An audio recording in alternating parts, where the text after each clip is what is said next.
تو مدینے والے محبوب فرماتے ہیں عشاء جماعت کے ساتھ پڑھ، فجر اٹھ کے جماعت کے ساتھ پڑھنا، رب ساری رات عبادت کرنے کا ثواب عطا کر دے، ساری رات عبادت کا ثواب دے دے۔ تو ہم نے یہ کرنا ہے کہ ہم نے نہ اپنے آپ کو تازہ رکھنا ہے، ہم نے اپنے آپ کو تازہ، ہمارے نا بزرگ اس طرح کرتے تھے کہ یہ ایز اے اسپیشل جاتے تھے، یہ جو ہم انعقاد کرتے ہیں نا اجتماعات کا، ہمارے بزرگوں نے ہمیں طریقہ دیا ہے کہ نصیحت لو، یہ جو نصیحت ہوتی ہے یہ نفع دیتی ہے، آپ کے کانوں سے بات ٹکراتی ہے تو دل میں ایک دفعہ جاتی ضرور ہے، یہ مزاج ہوتا ہے۔ ہمارے بزرگ نہ چل کے جاتے تھے، چل کے جاتے تھے اور جا کہتے تھے کوئی نصیحت ایک ہو جائے، چل کے جایا کرتے تھے تو نصیحت ہو جاتی تھی۔ حضرت داؤد طائی رحمۃ اللہ تعالیٰ علیہ ارشاد فرماتے ہیں کہ ہارون رشید بادشاہ آیا، کئی جگہوں سے ہو کے میرے پاس آیا تو میرے ساتھ ہاتھ میں لایا، سلام لی تو بھی ہاتھ پکڑے ہوئے تھے، تو کہنے لگا حضور کو نصیحت کر دیں۔ تو میں نے کہا نصیحت کیا کرنی ہے، تیرے ہاتھ بڑے نرم و نازک ہیں، دیکھنا کہیں جہنم میں جل نہ جائیں۔ کہتے ہیں وہ نصیحت میں نے کی تھی، لیکن جب وہ میری نصیحت سن کے رویا نہ تو اس کے رونے سے میں نے بھی رونا شروع کر دیا۔ تو میں نے اسے کہا نصیحت میں نے تجھے کی تھی، لیکن دیکھ اس نے میرے دل پہ کتنا اثر کیا ہے۔ نصیحت ہمیشہ یہ بھی غفلت سے جگائے گی، کوشش کریں کوئی بات سیکھیں، کسی سے کچھ سنیں، کوئی خیر کا جملہ لیں، تاکہ دل جو ہے نا وہ مردہ۔ حضرت سیری سختی رحمۃ اللہ علیہ درخت کے نیچے بیٹھے تھے، تو درخت سے کہنے لگے کئی دن ہو گئے ہیں کوئی نصیحت نہیں کسی نے کی، تو چل تو ہی کر دے کوئی، میرا دل سخت ہو گیا ہے۔ تو اللہ نے درخت کو زبان دی، وہ بولنے لگا، کہنے لگا میری طرح کے بن جائیں، خود دھوپ میں جلتا ہوں، لوگوں کو چھاؤں دیتا ہوں، لوگ روڑے مارتے ہیں اور میں انہیں پھل دیتا ہوں۔ تو حضرت فرمانے لگے تیری بات نے میرے اوپر بڑا اثر کیا، ایک سوال نہ پوچھ لوں؟ کہنے لگا پوچھ لیں۔ تو فرمانے لگے تو اتنا ہی اچھا ہے تو تیرا انجام کیوں نہیں اچھا؟ جب تو خشک ہو جاتا ہے تجھے جلا ہی دیا جاتا ہے۔ اصل تو یہ نا کہ انجام بندے کا ٹھیک ہو، آخرت اس کا انجام ٹھیک ہو، تجھے جلا دیا جاتا ہے۔ تو کہتے ہیں درخت کہنے لگا حضور آپ نے تو مجھے کہا تھا نصیحت کرنے کا، اب آپ نے مجھے شروع کر دی ہے اور میری نبض پہ آپ نے ہاتھ رکھ لیا ہے، بڑا اچھا کیا مجھے آپ نصیحت کر رہے ہیں۔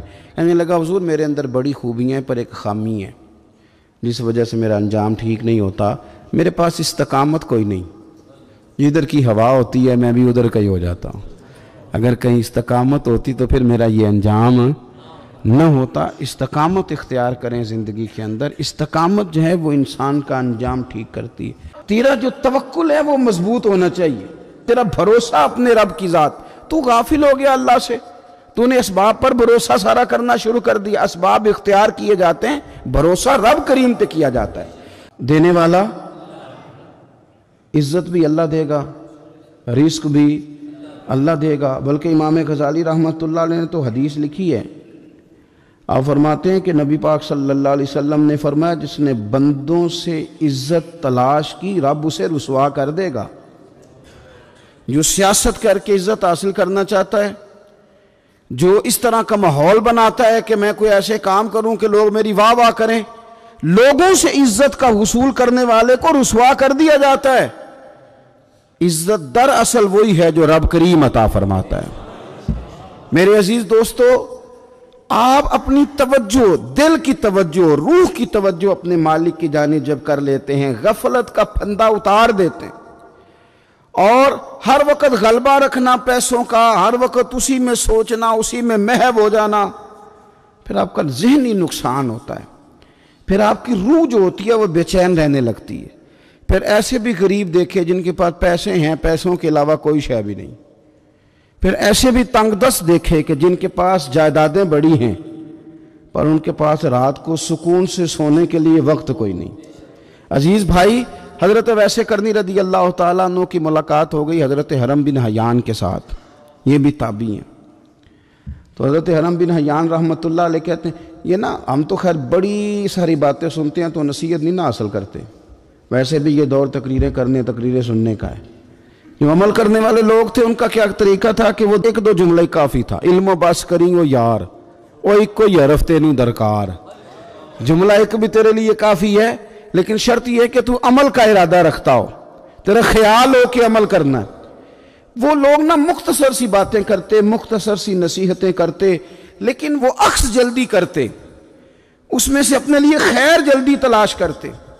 حضرت حرم بن حیان کی ملاقات ہوئی حضرت اویس کرنی رضی اللہ تعالیٰ عنہ کے ساتھ، تو حضرت حرم بن حیان کہتے ہیں میں نے عرض کی حضور میں کسی ملک میں جا کے رہنا چاہتا ہوں، کہیں سکونت اختیار کرنا چاہتا ہوں، یہاں سے ہجرت کرنا چاہتا ہوں، تو مجھے کوئی آپ مشورہ دے میں کہاں جاؤں؟ تو فرماتے ہیں کہ میں نے جب یہ سوال کیا تو حضرت اویس کرنی نے مجھے اشارہ دیا، فرمانے لگے ملک شام چلا جا۔ کہتے میں نے اگلا سوال کیا حضور وہاں جا کے کاروبار کیا کروں گا، رہوں گا کیسے، کھاؤں گا کہاں سے؟ تو فرماتے ہیں حضرت اویس کرنی نے رومال اٹھایا، کندھے پہ رکھا اور چلنے لگے۔ میں نے کہا حضور آپ نے سوال کا جواب ہی نہیں دیا۔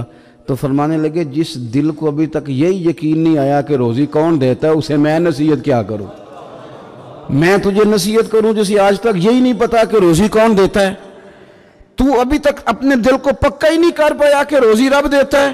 او خدا کے بندے کیا نصیحت کروں تجھے، تو ابھی تک یہاں اڑا ہوا ہے۔ مال کماتے کماتے مقصد مال نہیں بنانا، دولت حاصل کرتے کرتے محبت دولت کی نہیں دل میں پیدا کرنی۔ بال بچے، گھر بار، مکان، اس کے پیچھے بھاگتے بھاگتے ایسا نہ ہو کہ پلٹ کر دیکھیں تو ہمارا بہت سا روحانی، فکری اور ذہنی نقصان ہو چکا ہو۔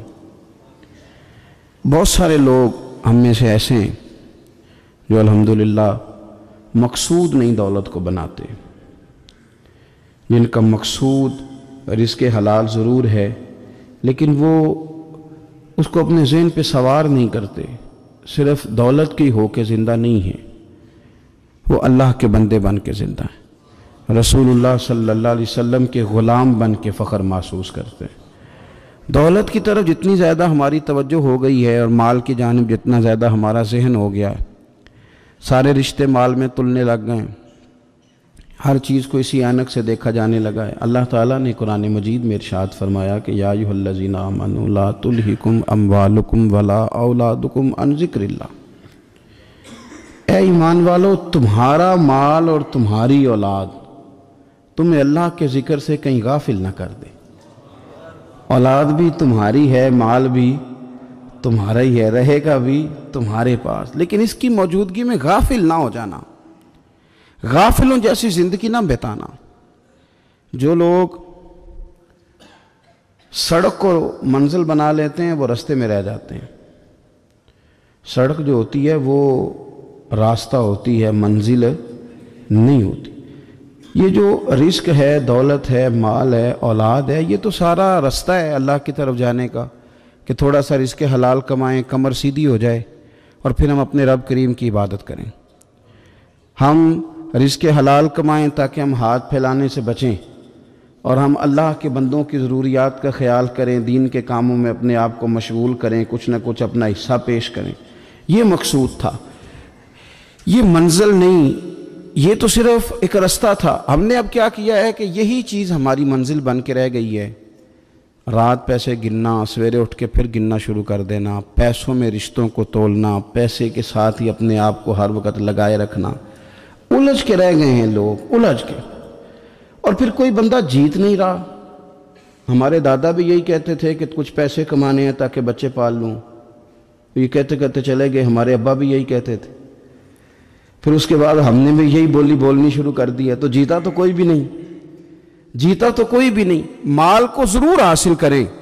حضرت بہاءالحق نقشبند بخاری رحمۃ اللہ علیہ فرماتے ہیں میں نے مینا کے میدان میں ایک نوجوان دیکھا جو لاکھوں کا کاروبار کر رہا تھا، لاکھوں کا، دیناروں کا کاروبار کرتا تھا، سونے چاندی ہیرے جواہرات کا کام کرتا تھا، لیکن فرماتے میں نے اس کے دل پہ نظر ڈالی، لاکھوں کا کام کرتا تھا پر اس کا دل ایک منٹ کے لیے بھی اپنے رب کی یاد سے غافل نہیں تھا۔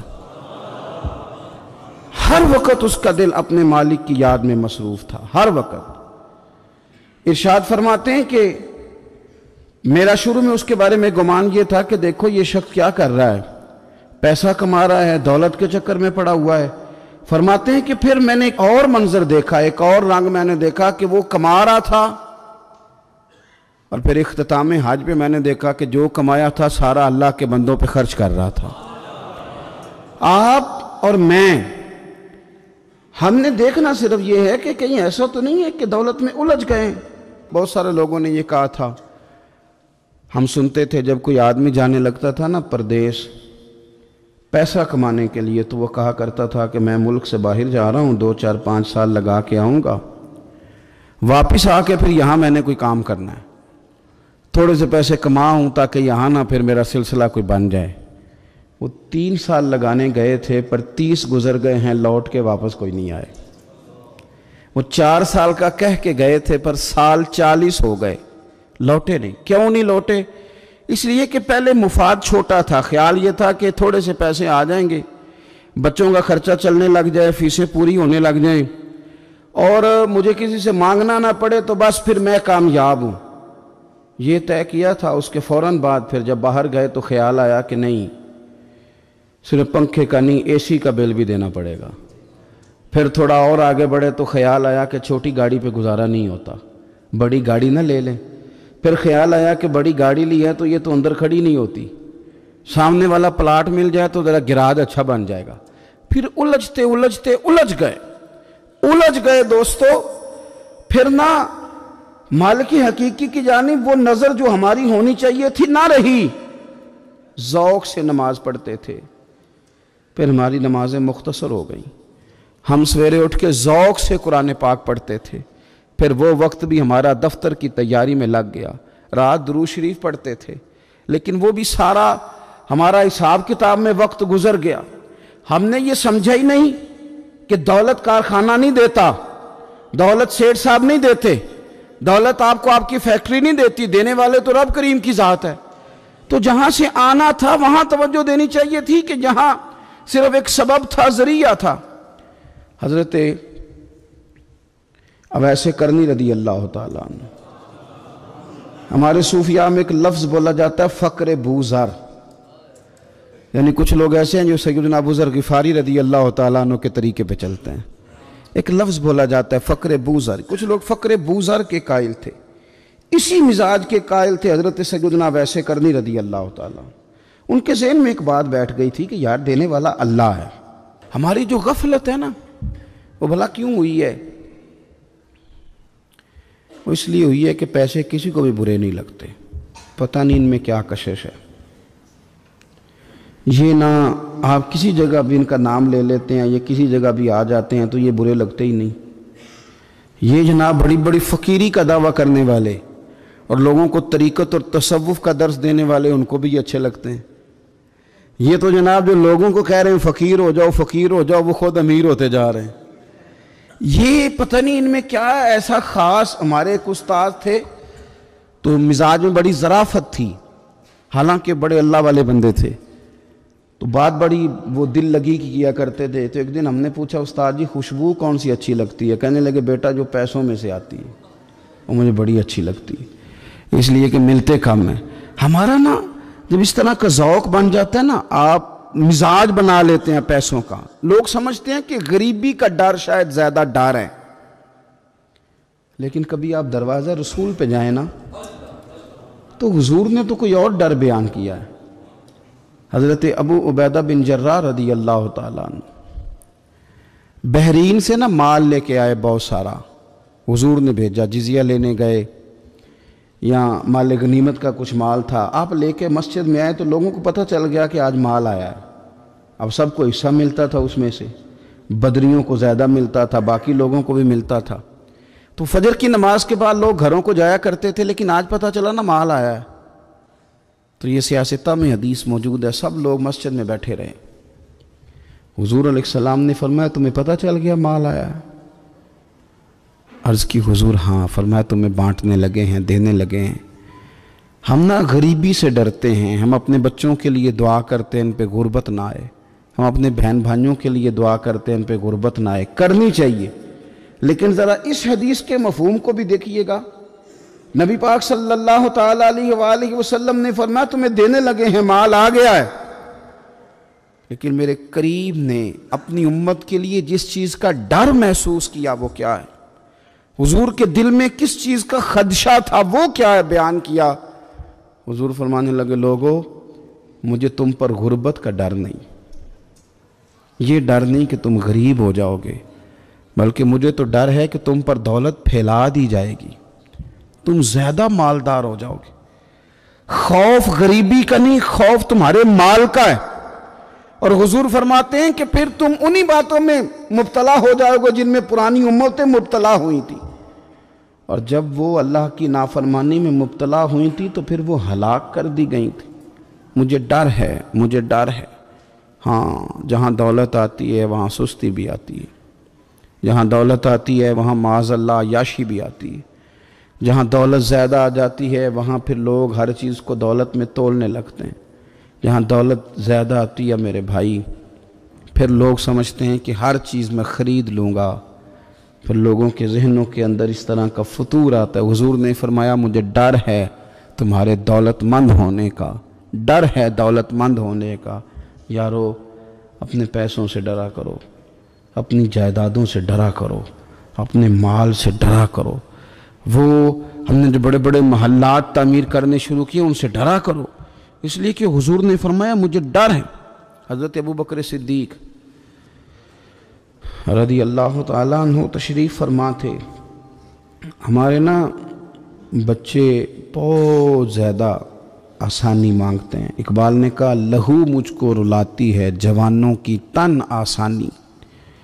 جب میں جوانوں کا مزاج دیکھتا ہوں کہ اتنے آرام پسند ہو گئے ہیں تو پھر میری آنکھوں سے لہو بہتا ہے۔ لہو مجھ کو رلاتی ہے جوانوں کی تن آسانی۔ ان کا وجود اتنا آسانی کا ماحول لینا چاہتا ہے، ذرا سی بھی کوئی تکلیف آپ دیکھ لیں، لائٹ بند ہو جائے تو مصیبت کھڑی ہو جاتی۔ کسی جگہ چند منٹ کے لیے، آدھے گھنٹے کے لیے ٹریفک بند ہو جائے تو مثلاً کیا ہو جائے گا، لیکن یہ کہ طبیعتوں میں تلخی، اور جب وہ گاڑیاں آہستہ آہستہ چلتی ہیں تو ایک دوسرے سے آگے بڑھنے کی وہ شدت، وہ ہمارے مزاج میں ایک دوسرے کے بارے میں دل میں بڑے بڑے جملے، کیوں؟ اس لیے کہ ہماری طبیعت آسانی پسند ہے، ذرا سی بھی کوئی رکاوٹ ہم نہیں برداشت کرتے۔ تھوڑی دیر کے لیے ٹھہرنا پڑ جائے ہمارے لیے بڑا مشکل کام ہے۔ آپ ہمیں ہماری مرضی کے خلاف کوئی بات کر دیں تو ہمیں بگڑا ہوا سمجھیں، ہماری طبیعت میں وہ آسانی ہے۔ یہ آسانیاں انسان کو پھر بڑے بڑے کام نہیں کرنے دیتی، پھر انسان کمزور پڑ جاتا ہے، پھر وہ کوئی کسی انقلابی تحریک کا کبھی حصہ نہیں بن سکتا۔ اگر وہ بڑی صلاحیت بھی رکھتا ہو تو وہ زندگی میں کوئی کارنامہ سر انجام نہیں دے پاتا، کیونکہ طبیعت میں آسانی آ گئی، اس کا مزاج ہی نہیں۔ جس بندے کو گرمی زیادہ لگتی ہے وہ کیسے آگے بڑھے گا؟ یہ سیٹھوں کے بیٹے، مالداروں کے بیٹے، پیروں کے بیٹے، بڑے بڑے جناب مشائخ کے صاحبزادگان، الا ماشاءاللہ، آگے نہ بڑھنے کی وجہ کیا ہے؟ صرف یہ ہے کہ طبیعت کا تقاضا یہ ہے کہ ایک آدمی نے رومال پکڑا ہے، دوسرے نے جوتا پکڑا ہے، تیسرا گاڑی کھول رہا ہے۔ جب آپ اس قدر زیادہ ان کو آسانیوں میں مبتلا کر دیتے ہیں، پھر ان کے لیے جہاد کرنا، میدان میں نکلنا ممکن نہیں رہتا، وہ عادی نہیں ہوتے۔ امام حسن اور امام حسین رضی اللہ تعالی عنہما نے جہاد اس لیے کر لیا تھا، بچپن میں ہی 7-8 سال کی عمر تھی تو ماں 3 دن روزے رکھوایا کرتی تھی۔ وہ 3 دن روزے رکھتے تھے، اور افطار کا وقت آتا تھا تو جو کچھ پکا ہوتا تھا وہ بھی اٹھا کے غریب اور مسکین کو دے دیا کرتے تھے۔ تو انہیں تو عادت تھی بچپن سے ہی۔ پھر اس لیے ایسا نہیں ہوتا کہ وہ کھانا نہیں پکا تو بچے نے موبائل توڑ دیا ہے، اس کی مرضی کا۔ آج گھر کے اندر جو ہے وہ کھانے کا سامان موجود نہیں تھا تو اس نے ٹی وی توڑ دیا، اس طرح پھر نہیں ہوتا، پھر وہ گھر کا نقصان نہیں کرتا۔ ہمارے مزاج میں جو بے پناہ آسانی ہے، مرضی کا کھانا ہے، مرضی کا پہننا ہے۔ اب ہمارے کپڑے پرانے نہیں ہوتے، اب ڈیزائن بدل جاتا ہے۔ اب وہ کہاں چونکوں میں وہ لوگ بیٹھے ہیں جو جوتیاں گانٹھا کرتے تھے، اب کہاں وہ وقت گیا کہ جب توڑے میں ڈال کے سارے گھر کے جوتے لے جائے جاتے تھے اور ان کو گانٹھا جاتا تھا۔ شادی کا موقع اور خاندان کی شادی کا موقع، لیکن گھر کے سب لوگ جوتا پالش کروا کے ڈالتے تھے، نیا نہیں خریدتے تھے۔ اب تو جوتے پہننے کا موقع ہی نہیں آتا، اتنے جوتے پڑے ہوئے ہیں، کون سا چھوڑا جائے کون سا پہنا جائے۔ یہ تن آسانی ہے، یہ غفلت میں مبتلا کر دیتی ہے، یہ غفلت میں۔ میرے رسول کریم صلی اللہ تعالیٰ علیہ وسلم رات کو آرام کرنے کے لیے تشریف لے گئے تو حضرت بلال حبشی رضی اللہ تعالیٰ عنہ فرماتے ہیں کہ کسی صحابی نے آج موٹا گدا لا کے دیا، کہا حضور کی پشت اتھر پر میں موٹے بان کی چارپائی کے نشان دیکھتا ہوں تو یہ گدا آج میرے کریم کے نیچے بچھاؤ، یہ بستر آرام دے۔ حضرت بلال کہتا ہے میرا بھی بڑے دنوں سے خیال تھا، میں نے وہ ڈبل کر کے نہ بچھا دیا، حضور نے آرام کیا، میرے دل کو بڑی تسلی ہوئی۔ صبح محبوب تشریف لائے، فرمایا رات میرا بستر کس نے بچھایا تھا؟ عرض کی حضور میں نے بچھایا تھا۔ فرمایا اٹھا لو، آج کے بعد نہ بچھانا، مجھے تو نیند بڑی گہری آئی ہے، میرے کئی نفل رہ گئے۔ فرمایا میں تمہاری دنیا کے اندر آرام کرنے نہیں آیا، میں تو مسافر ہوں، اپنا وقت بتانے کے لیے آیا ہوں۔ تم نے یہ میرے لیے نیچے اتنا آرام دہ بستر کیوں بچھا دیا؟ حضور سید عالم صلی اللہ علیہ وسلم کے کمر پر موٹے بان کی چارپائی کے نشان دے کر حضرت عمر جیسا بندہ رو پڑا جو مزاجاً سخت مزاج ہے، اور عرض کی حضور یہ آپ کی کیا کیفیت ہے؟ کیسر و کسرا اللہ کے دشمن اتنی آسانیوں میں اور آپ اس حال میں؟ تو حضور نے فرمایا عمر تم یہ پسند نہیں کرتے کہ دنیا میں تھوڑی سی مشکل برداشت کریں اور آخرت کی ساری عزتیں اللہ ہمیں ہی عطا فرمائے؟ فرمایا میں کوئی تمہاری دنیا سے کچھ حاصل کرنے نہیں آیا میرے عزیز، یہ نہ تن آسانی سے تھوڑا بچیں۔ غفلت کی بنیادی وجہ یہ ہے ہم نے اپنی مرضی کا کھانا ہے، اپنی مرضی کا، یعنی بہت ساری چیزیں ایسی ہیں جن کو ہم ناپسند کرتے ہیں، حالانکہ سیدہ عائشہ صدیقہ رضی اللہ تعالیٰ عنہ فرماتی ہیں کھانا پک جاتا تھا، کریم نے کبھی نہیں فرمایا مجھے ناپسند، کبھی طبیعت نہ چاہتی تو چھوڑ دیتے تھے، لیکن کبھی ہم نے عیب نکالتے نہیں دیکھا۔ بھائی تن آسانی ہمیں غافل کر رہی ہے، ہم سوتے ہی اس بستر میں جو سویرے آنکھ کھلنے نہیں دیتا، ہم نے اوڑھ ہی وہ والے بستر لیے ہیں، ہم نے کمرے اس طرح بند کیے ہیں کہ وہاں تو ہوا مشکل سے آتی، تو آواز کسی کی کیسے آئے گی؟ دادا آوازیں دیتے رہے، فجر کا وقت ہو گیا، والد کہتے رہے، مؤذن نے روز اذان پڑھی، پر چونکہ ہم نے کمرہ ہی بڑا آرام دہ بنایا تھا، ہم نے قریب کوئی چیز آنے نہیں دی۔ یہ تھوڑے دن پہلے ہمارے شہر کا واقعہ، ایک صاحب نے ضلع گجرانوالہ کے ایک گاؤں میں ایک صاحب نے کیا کیا ہے، انہوں نے کہا کہ جناب میں تمہیں روز منع کرتا ہوں کہ اذان پڑھا کرو، بعد میں نعت نہ پڑھا کرو، سونا ہوتا ہے، اذان ہو گئی ختم ہو گئی، تم ایک نعت بھی سناتے ہو۔ اسی بات پر اس شخص کو باہر بلایا اور گولی مار دی، بندہ مار دیا، تو میری نیند میں خلل واقعہ کرتا ہے، تو وہ تو ابدی نیند سو گیا ہے، تو کیا آپ ساری عمر جاگتے رہیں گے؟ آپ کو بھی سونا ہے، آپ کو بھی جانا ہے، قبر میں پہنچنا ہے۔ یہ غافلوں والی جو زندگی ہے نا، یہ تباہ کر دیتی ہے، تباہ۔ اور بہت سارے لوگ ایسے ہیں پھر ان پر پکی مہریں لگ جاتی ہیں، پھر وہ جاگنا بھی چاہے تو آنکھ نہیں کھلتی، پھر اٹھنا بھی چاہیں تو بیداری نہیں ہوتی، اس لیے کہ سوتے کو جگانا آسان ہوتا ہے، جاگتے کو جگانا بڑا مشکل کام۔